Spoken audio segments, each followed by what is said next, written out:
Good morning, church. So, in addition to not having power, I'm also going through some allergies, because of course, why not?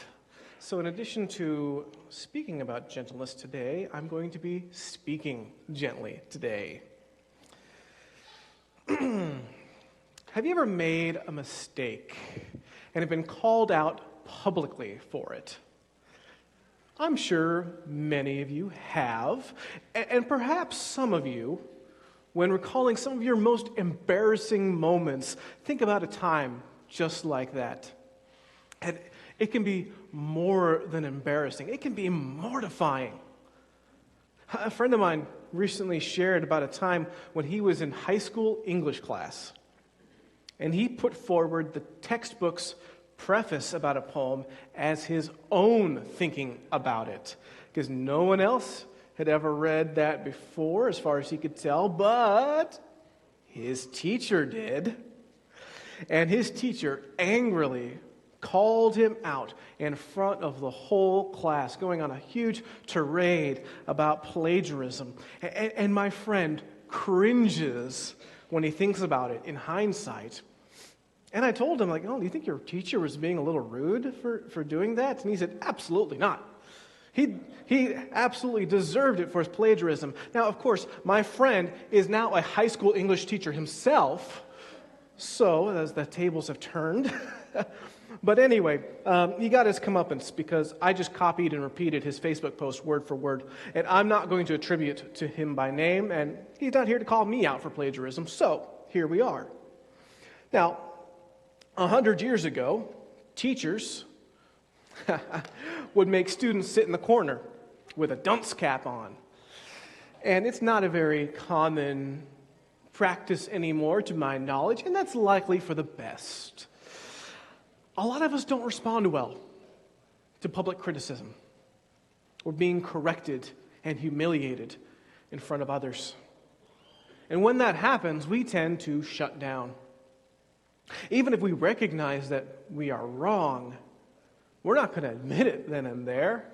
Maybe we'll, in fact, double down on our bad behavior because we get defensive and we deflect the criticism as much as we can, maybe using the very next opportunity to criticize that person back or someone else so that the eyes aren't on us anymore. Now, we see examples of public shaming a lot, not just in schools, but especially on social media. Now, the internet did not invent it by any means, but it sure did magnify it. Someone sees another person doing what they think is wrong, and so they'll take a picture or a video and upload it to social media and invite others to mock or condemn them. And sometimes these posts will go viral, attracting millions of views, something rarely experienced in previous generations. I thought middle school was brutal 20 years ago, but at least I didn't grow up with Snapchat and TikTok and whatever the latest thing is. Cyberbullying has just gotten worse and worse. It's a problem, but it isn't just by teenagers by any means. Oh, no. So there's a Facebook group called All Things Livonia, which many of you are part of, along with 29,000 other people. And I find it helpful for restaurant recommendations, learning about upcoming events in the area, or who else had power out last night. Whoo, me. But some of the worst drama comes in the public shaming. Now, I usually scroll right past all of that, but a couple of weeks ago, someone took a picture of a woman dumping boxes, not in a dumpster, but next to the dumpster, and they posted it on All Things Livonia, so to publicly criticize them for littering. Now, I didn't see that post, but I've seen others, and I'll confess that they can be successful in getting me mad and thinking, how can you believe that person? Oh, the audacity. Well, in this case, that person showed up. They showed up, made their own post, and they were angry. They said, hey, yeah, that post, that was me. And yeah, what I did was wrong, but this is why I did what I did. And, something along the lines of she had left the box. Someone else had left the boxes in her car when they had borrowed it, and she was upset because she needed to get groceries and she was already late for work or something like that. But then they came home and saw the Facebook post, and their day got even worse. It was something along those lines, but the administrators of that group deleted that post because the comments got ugly. People were dogpiling on her, telling her what an awful person she is. And look, whether she was right or not, I thought, Livonia, we can do better than that. The culture that we live in isn't very gentle. It can be harsh. It can be aggressive. And even in this last year and a half, when all of us have been struggling, unfortunately, what we're finding is that gentleness can be rare, whether it's a gentle rebuke or a gentle reassurance. And I just want to know, why is that? Now, the alternative to public shaming or humiliation is to go to someone in private. And what if instead of being called out in front of hundreds of thousands of people, they were approached privately, not with hostility, but with gentleness? Well, such a method can be criticized as being ineffective. It can be seen as a weak response. But gentleness is the way of Jesus.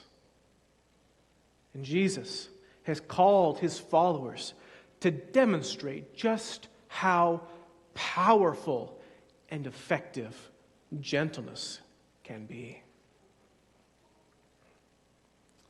This summer, we're going through the fruit of the Spirit, which Paul lists in Galatians 5. And this is a series I'm calling Locally Grown. For the Holy Spirit of God is within us, bearing fruit among us here in our local communities, whether it's Livonia, Plymouth, Canton, Northville, Westland, wherever we are. The fruit of the Spirit is among us. We are God's garden, God's orchard. How have you seen the gardener at work? How have you seen the fruit of the Spirit recently? I'm asking that question each week for each fruit. And today I'd like to share how you responded with how you have seen gentleness lately. I did not receive a lot of responses on gentleness this week, and maybe that's not surprising, because as I said, we don't live in a very gentle world. Just wait until next week when we talk about self-control. But I did get a couple responses, and I loved what Susie Bennett had to share. She shared that her mother, Ruth, taught her that gentleness makes life much more pleasing and really shows others that God's love is present in your life. And we all need more love. And I think what Susie's mother said is absolutely right. Michael French saw gentleness in the way we handle and interact with our older members, assist them, and meet their needs. Now, I'm a fairly tech-savvy nerd, so for me, that usually means helping out with tech support. Just a couple days ago, someone gave me their phone and says, "Please fix." And I was able to do that. I'm glad so. I could do that.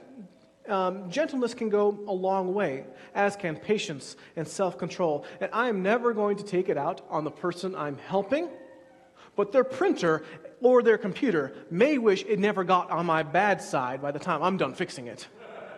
Now, gentleness is always the better response than hostility or aggression towards other people, but inanimate objects, all gloves come off.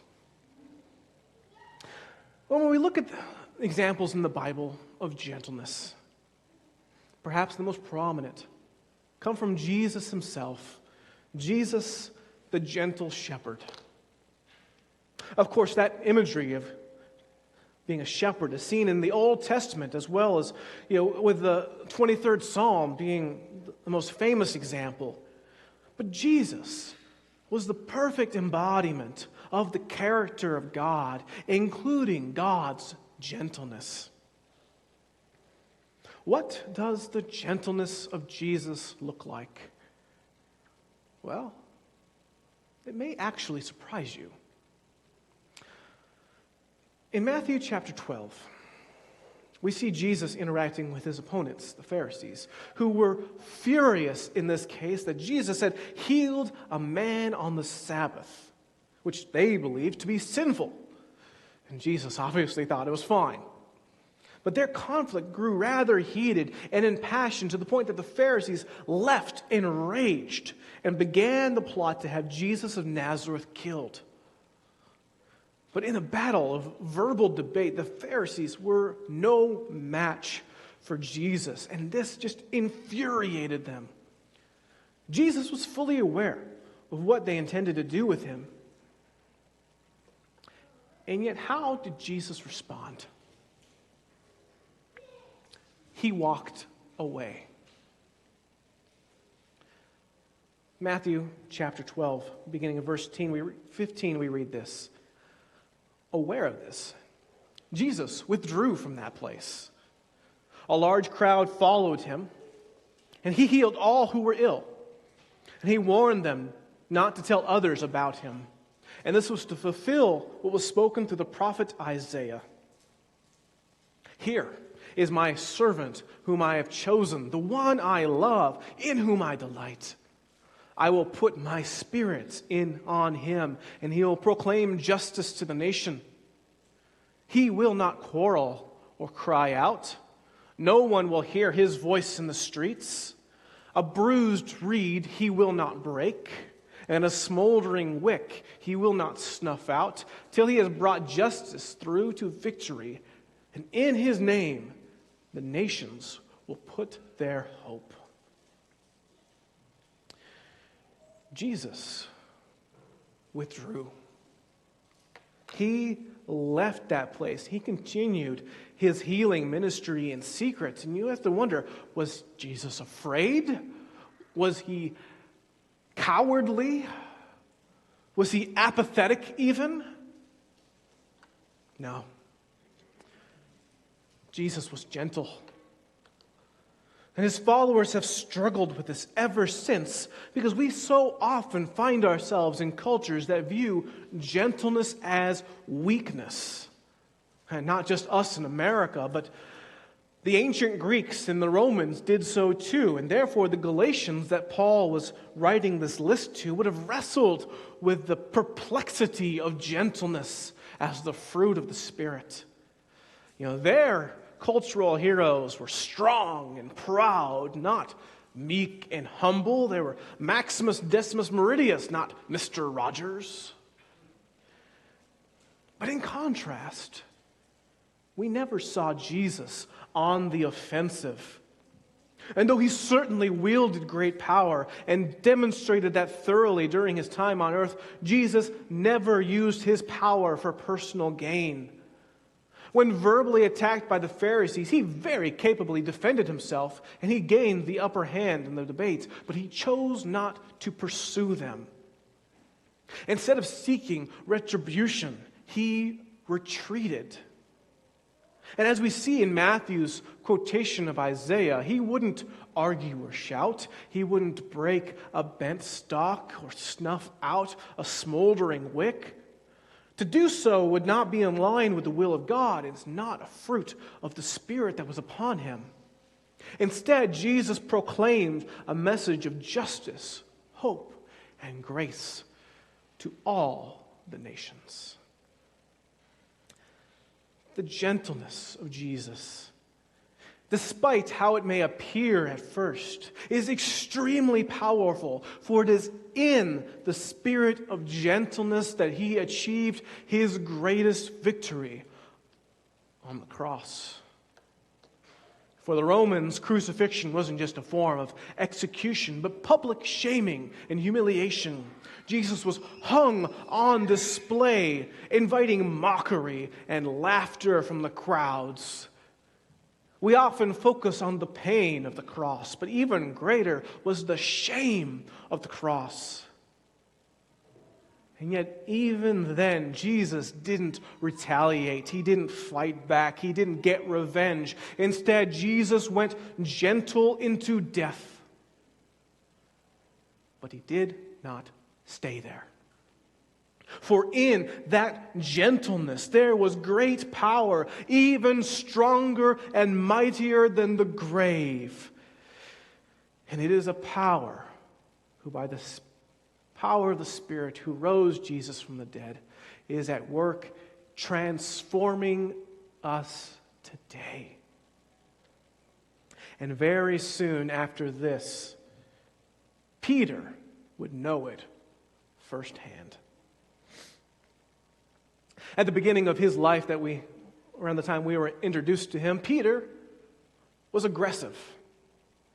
He responded to Jesus' arrest by drawing his sword and cutting off the ear of the high priest's servant, which Jesus said, don't do that.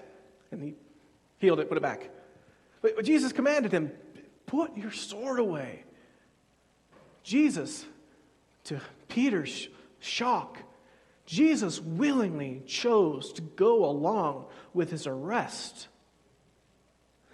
But in a very quick and surprising turn, just a couple of verses later in the Gospel of John, we find Peter cowering in fear. He denied ever knowing Jesus, not once, not twice, but 3 times, much to Peter's great shame. Afterwards, how could he live with such remorse? He had been one of Jesus' most trusted friends, a leader among the disciples. How could he ever be restored or redeemed? Well, a few chapters later, the Gospel of John ends with the answer, which is through the gentleness of Jesus. In John chapter 21, after Jesus was raised from the dead, he appeared to Peter and a few other disciples on the shore of the sea while they were out fishing.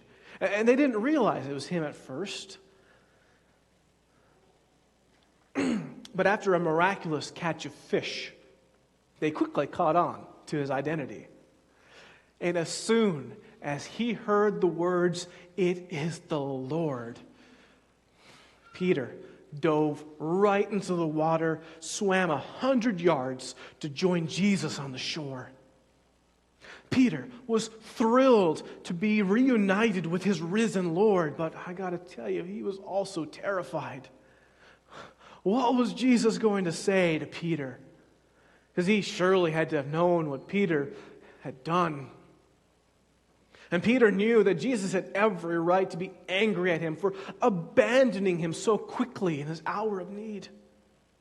And if Jesus was going to publicly shame him in front of everyone, well, then Peter had no defense.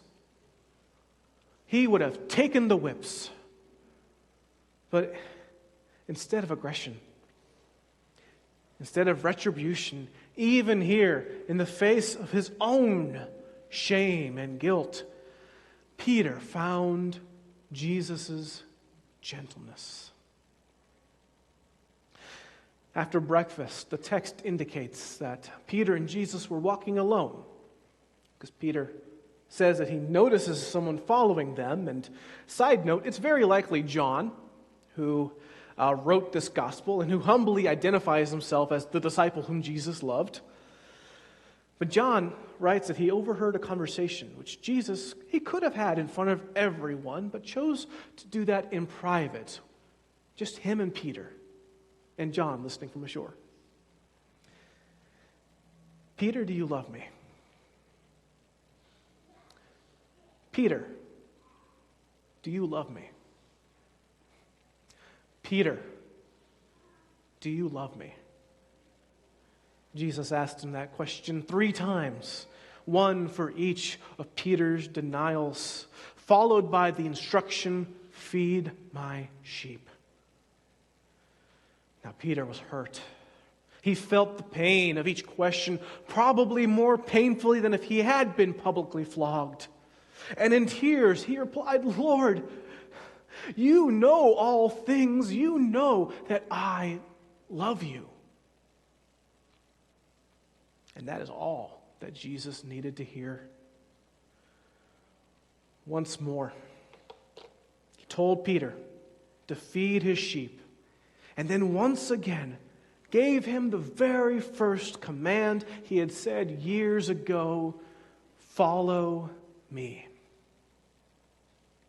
And the Peter that we see after this in the book of Acts is a changed, transformed man. For he is no longer a man of anger and aggression, but a man of peace and gentleness, following the example that Jesus had set before him. And Peter's transformation is the example for all of us who have been baptized into Christ and have been given the gift of His Spirit, which bears the fruit of gentleness. For it is through gentleness that we are redeemed and restored and transformed into Jesus' image of gentleness. Are we demonstrating gentleness to the world that so devastatingly lacks it? Gentleness can make all the difference. Just as Susie's mother taught truthfully, gentleness can make life more pleasing, not just for us, but for those around us. When we react with aggression and anger, it only leads to more aggression and anger. It's a downward cycle that has no good end. But through His church, Jesus is continually demonstrating that there is a better way. And He is doing it in a million different places through billions of different people who have been called His children, including right here. Our gentleness is not imported from far away, but it is locally grown. And God isn't just transforming us, but through us, by the power of the Spirit, God is transforming the whole world. In our own lives, as God's children, we are presented with many opportunities to choose gentleness over aggressiveness. Whether it is online or in person or wherever we might be, and maybe that choice is to withdraw instead of retaliating, deleting that comment instead of posting it. As tempting as it might be to fire back with a witty retort that only causes more pain, we have to choose gentleness. Gentleness may seem like weakness, but it is the only way to bring about the peace and reconciliation and restoration that God is ushering into this world, which all of us should seek and strive for.